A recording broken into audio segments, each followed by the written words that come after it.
Islamic Brotherhood Television. Assalamualaikum warahmatullahi wabarakatuh. Bismillah walhamdulillah wassalatu wassalamu ala rasulillah wa ala alihi wa sahbihi wa mawalah. Ahibail kiram, alhamdulillah kita semua sudah berada di tahun baru Hijriah 1444. Mudah-mudahan di tahun baru Islam ini kita semua bersama-sama membuka lembaran baru untuk semakin meningkatkan iman dan takwa kita kepada Allah Subhanahu wa ta'ala. Amin ya rabbal alamin. Nah, dalam kesempatan ini saya hanya ingin mengajak semua ya ikhwan, ada kekhawatiran yang sangat tinggi ya ikhwan terhadap kaum muslimin di kita punya negeri khususnya yang belum pernah tersentuh dengan dakwah. Nah, kebetulan beberapa hari yang lalu saya bincang diskusi dengan Habib Segaf bin Hasan Baharun dari Dalwa ya ikhwan. Kita bincang-bincang tentang dakwah dan strategi dakwah. Jadi yang paling kita khawatirkan bukan umat Islam yang sering ngaji, bukan. Jadi kalau umat Islam ini yang sering ngaji, yang sholat Jumat, yang hadir di majelis-majelis, kita tidak terlalu khawatir. Ada kekhawatiran tapi kita tidak terlalu khawatir. Sekurang-kurangnya kalau umat Islam yang masih suka ngaji, duduk di majelis, dekat dengan para habaib, para ulama, para kiai, insya Allah lebih bisa terbentengi akidahnya, syariatnya, akhlaknya saudara. Tapi yang sangat kita khawatirkan adalah umat Islam yang belum tersentuh dakwah dan jumlahnya banyak ya kawan. Jadi berdasarkan bukan sekedar jajak pendapat, tapi juga satu penelitian ya kawan yang dilakukan oleh sejumlah aktivis muslim dari Sabang sampai Merauke ini, berapa puluh juta umat Islam yang belum pernah tersentuh dengan dakwah. Dan itu saya buktikan sendiri. Pada saat saya ada di penjara selama 1,5 tahun, begitu juga Habib Hanif mendampingi saya di sana, kita diletakkan di blok narkoba. Di blok narkoba itu yang masuk di sana ada kartel narkoba, bandar narkoba, kurir narkoba, pengguna narkoba, ya ikhwan. Itu boleh dikatakan hampir 95%. Semuanya mengaku belum pernah tersentuh dakwah. Bahkan pada saat saudara kita ajak mereka puasa di bulan Ramadan, apa mereka bilang? Ini anak-anak muda ini. Yang umurnya masih produktif, yang 20 tahun, 25 tahun, 27 tahun ya ikhwan. Apa mereka bilang? Habib, kami seumur hidup kami nggak pernah puasa. Baru sekarang nih kami puasa. Jadi puasa kemarin tuh bagi mereka tuh perjuangan habis-habisan ya ikhwan.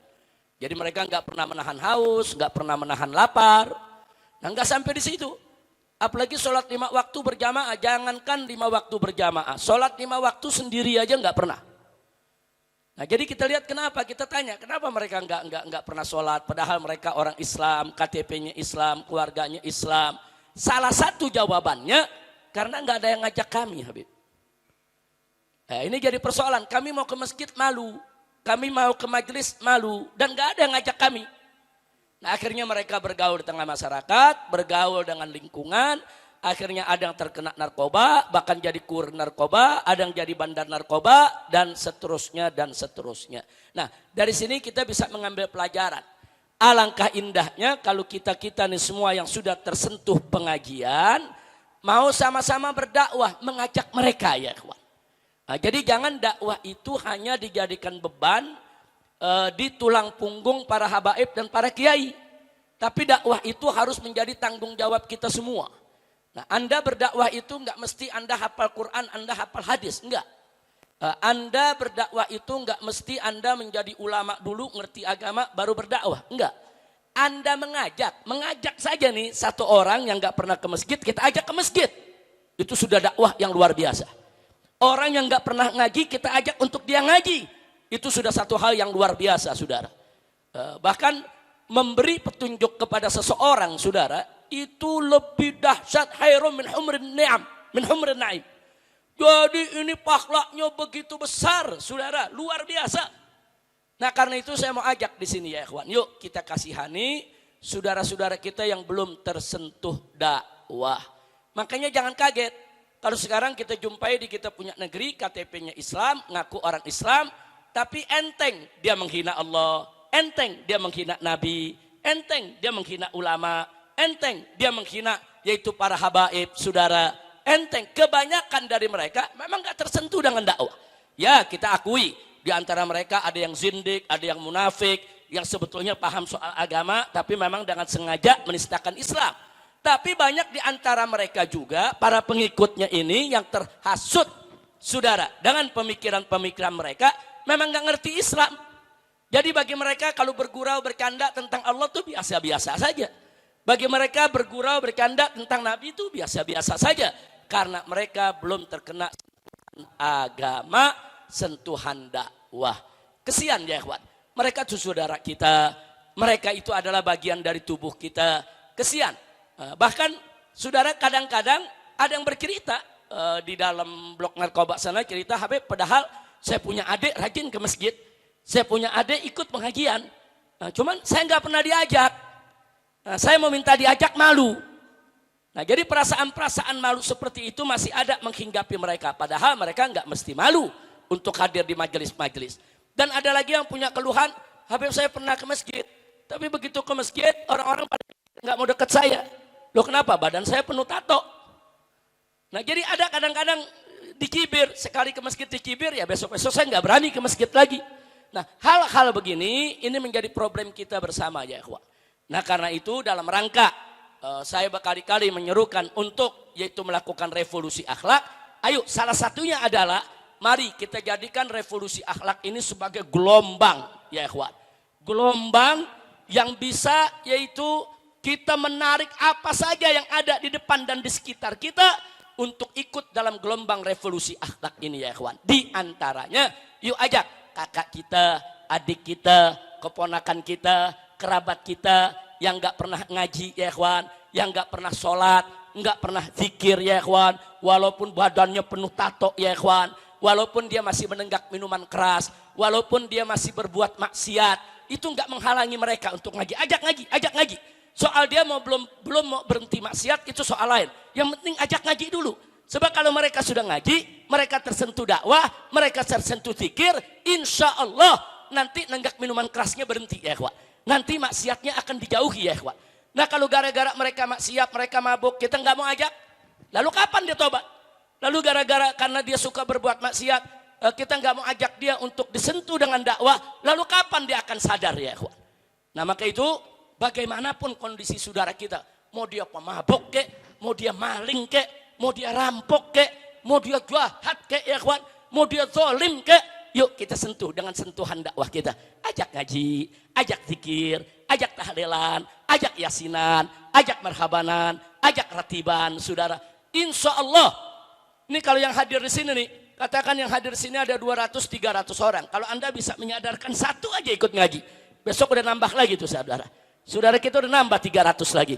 Nanti begitu berikutnya kita dapat lagi satu lagi di bulan berikutnya. Nambah lagi saudara yang sadar. Nah maka itu yuk saya mau ajak. Pantas kalau Nabi bersabda dalam satu hadis sahih, balighu anni walau ayah. Apa kata Nabi alaihi salatu wassalam? Balighu anni walau ayah. Sampaikan dariku walaupun hanya sebuah ayat. Artinya Nabi menugaskan umatnya, setiap orang, mau ulama kek, mau bukan ulama kek, mau habib kek, mau bukan habib kek, mau kiai kek, mau bukan kiai kek, mau santri kek, mau bukan santri kek, Nabi tugaskan. Ini tugas dari Nabi ya ikhwan. Sampaikan dariku walaupun hanya satu ayat. Walaupun hanya sebuah masalah kita ngerti dalam ajaran Islam, sampaikan. Oh kita cuma tahu bahwa minuman keras itu haram, sampaikan kepada saudara kita. Oh kita tahu kalau LGBT itu dilarang, sampaikan ke saudara kita. Satu ajaran pun yang kita tahu ya ikhwan, sampaikan kepada orang-orang yang ada di sekitar kita. Insya Allah. Nah karena itu saya ingin melalui sambutan ini saya hanya ingin mengajak. Yuk mari. Mari kita jadikan gerakan revolusi akhlak ini sebagai gelombang dakwah bersama ya ikhwan. Bukan gelombang dakwah sendiri. Kira-kira siap dakwah tidak? Siap mengajak saudara-saudara kita? Jangan kita musuhin ya ikhwan, jangan. Jadi saya dengar sendiri dari mulut mereka, dari cerita mereka, sebetulnya dari dulu saya pengen ikut ngaji, pengen ikut begini, pengen ikut begitu. Tapi yang gak ada bimbing kami, gak ada yang bimbing kami, gak ada yang ajarkan kami, gak ada yang ajak kami. Kami dengar, sono ada tablik akbar, sono tablik akbar, pengen datang. Tapi entah kenapa malu, dia malu dengan dirinya, dia malu dengan perbuatannya. Tapi kalau diajak, saudara, malunya hilang. Asal ada ngajak, ada yang tuntun, udah sini sama aku, sini duduk. Kadang-kadang kita mau duduk di sana nggak tahu, Habib, apa sih etikanya di sana? Bagaimana duduknya, bagaimana nanyanya? Kami takut salah, maka itu kami nggak pernah mau hadir. Nah, jadi bukan mereka nggak hadir, mereka memusuhi kita, enggak. Nah, kalau ini tidak kita sentuh dengan dakwah, nanti liberal yang sentuh mereka. Kalau ini kita tidak sentuh dengan dakwah, nanti kaum munafik dan kaum zindik yang raih mereka, saudara. Kalau ini tidak segera kita rangkul, kita peluk, nanti musuh-musuh Islam yang akan rangkul dan peluk mereka. Nah, ini juga perjuangan kita, ini jihad kita, saudara. Ini hisbah kita, ini dakwah kita. Nah, maka itu sekali lagi yuk ajak. Apalagi kalau ada keluarga kita, ada paman kita, bapak kita, saudara, adik kita, kakak kita yang belum tersentuh dakwah, ajak. Atau ibu kita yang belum tersentuh dakwah, ajak. Nah, jadi jangan cuman kita mempergunjingkan. Kerabat keluarga kita nggak sholat, kita pergunjingkan. Kita cuman bisa marah-marah. Padahal kita nggak pernah ngajak. Padahal kita nggak pernah berusaha untuk menyentuh hatinya, menyentuh nuraninya, agar dia kembali ke jalan Allah Subhanahu wa ta'ala. Nah, sebagai tambahan, itu di blok narkoba, pada saat saya, Kiai Sobri, Habib Hanif, kita berdakwah ya ikhwan, itu begitu mereka tersentuh dakwah, itu rajin sholat berjamaahnya dahsyat. Saudara, kita nggak dapetin di luar. Jadi kebetulan mereka ada di penjara, mereka nggak ada kegiatan apa-apa, disentuh sama dakwah. Subhanallah. Sholat mereka bukan hanya sholat 5 waktu. Saudara, kita kadang-kadang sampai malu. Mereka yang baru sadar, baru tobat, sholat tahajudnya tiap malam ya ikhwan. Tiap malam mereka sholat tahajud, mereka minta diajarin bagaimana niat tahajud, bagaimana cara tahajud, diajarin dikit, paham, langsung mereka kerjakan ya ikhwan. Subhanallah, kita ajak mereka puasa Senin Kamis, kita puasa Daud, rame-rame dia mau. Padahal ini sebelum ke penjara, saudara, ya hidupnya dengan narkoba setiap hari. Saudara, hidupnya setiap hari dengan heroin, dengan morfin, saudara, hidupnya setiap hari hilang akalnya, saudara. Tapi begitu dapat sentuhan dakwah, lain lagi semangat mereka, saudara. Bahkan ada beberapa tahanan yang perlu saya sampaikan di sini, saudara, ada beberapa orang dia sudah waktunya keluar. Artinya kalau dia dari rutan Mabes Polri, kemudian dia dipindahkan ke Salemba atau ke Cipinang ke lapas, maka dalam waktu 1-2 minggu dia sudah bebas ya ikhwan. Karena mereka sudah menjalankan masa tahanan lebih dari separuh. Tapi karena mereka lagi asyik ikut ngaji, mereka enggak mau pindah. Kita bilang ente pindah, seminggu lagi ente bebas, keluarga ente nunggu. Enggak, Beb, kita selama di sini ada pengajian kita enggak mau keluar. Dia enggak keluar. Saya bilang jangan begitu, izin dulu sama ibunya, izin dulu sama istrinya, coba kontak. Apa dia bilang? Kita udah telepon, Beb, bahkan ibu bersyukur suruh saya yang lama di sini.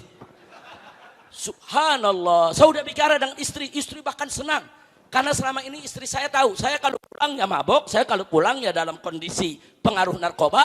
Tapi begitu istri saya tahu saya sekarang sholat, ngaji, apa dia bilang? Kenapa nggak dari dulu masuk penjaranya? Masya Allah. Ini jadi artinya mereka ini sebetulnya bukan jahat, bukan. Belum mendapat sentuhan dakwah ya ikhwan. Nah, maka itu saya ajak semua, siap untuk berdakwah, siap untuk mengajak saudara-saudara kita yang belum tersentuh dakwah. Betul? Takbir. Sallu ala nabi. Allahumma salli wa sallim alaihi. Nah, itu saja yang saya mau sampaikan, itu saja yang saya mau ajak.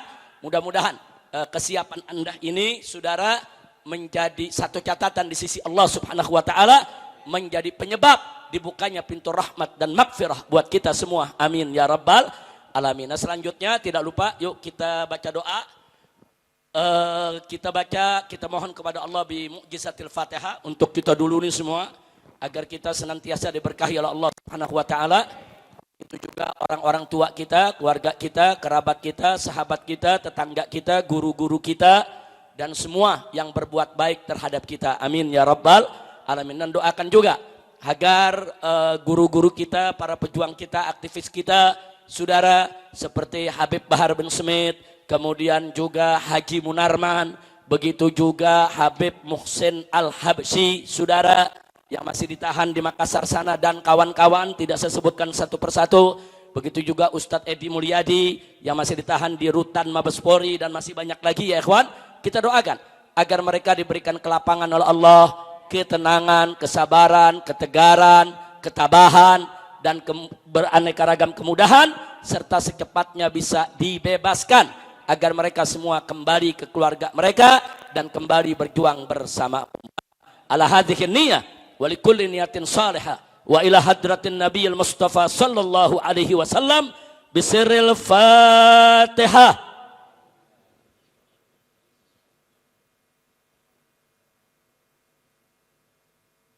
Iyyaka na'budu wa iyyaka nasta'in ihdinas siratal mustaqim.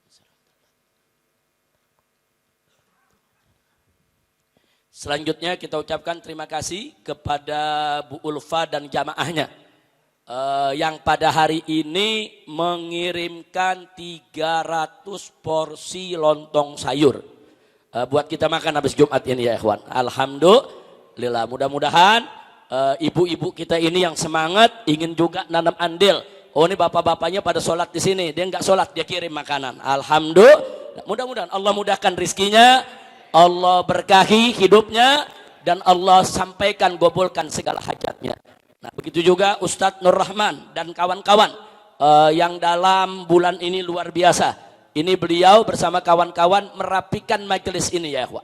Ini majelis ini membuat mihrabnya saudara, ini nanti disiapkan apa namanya untuk pembuatan kaligrafinya, kemudian kita lihat pintu-pintu yang sudah dirapikan, kemudian juga tempat menerima tamunya. Nah, Ustadz Nur Rahman dan kawan-kawan kita doakan juga agar Allah buka pintu rezeki mereka, Allah berkahi mereka, begitu juga semua para muhsinin, para dermawan yang telah ikut membantu perjuangan. Amin ya rabbal alamin. Nah, itu saja. Yuk kita sholat ba'diyah, nggak usah selaman-selaman dulu. Habis sholat ba'diyah kita makan siang dulu. Insya Allah cukup ya ikhwan. Amin ya rabbal alamin. Itu saja. Terima kasih. Hadani Allah wa iyyakum ila siratikal mustaqim. Wassalamualaikum warahmatullahi wabarakatuh.